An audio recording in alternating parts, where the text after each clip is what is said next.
Well, that's right, Rory.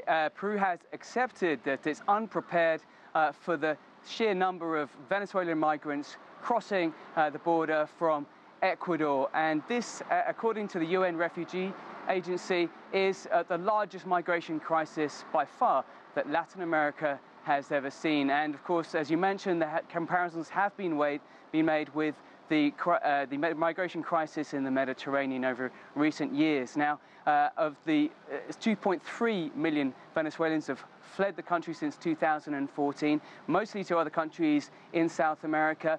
Colombia has the largest number, and Peru is now the second in terms of the number of Venezuelan migrants in the country. Now, as of Saturday, new requirements to cross the border were brought in, requiring all Venezuelan migrants to have passports to cross the border. Until now, they'd be able to enter with ID documents. Now, exceptions were made for pregnant women, the elderly, and children, but that obviously has made it much more difficult for Venezuelan migrants, as it was almost impossible, according to many of them, to actually get a passport in Venezuela. This is what one migrant had to say.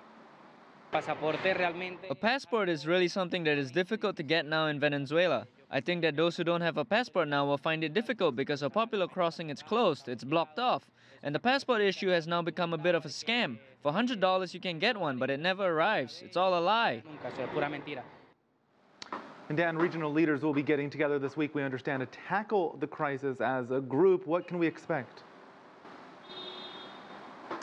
Well, yes, that's right. There'll be authorities from Peru, Ecuador and Colombia will be meeting in the Colombian capital, Bogota, to discuss this unprecedented migration crisis.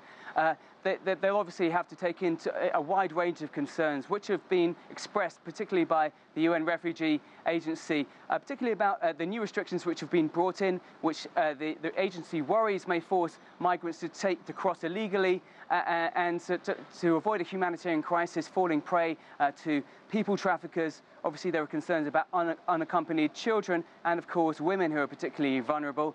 And Peru, now with more than 400,000 migrants in the country, also has something like 100,000 applications for asylum. So clearly, it's facing a big challenge ahead. Dan Collins live for us in Lima. Thanks for joining us.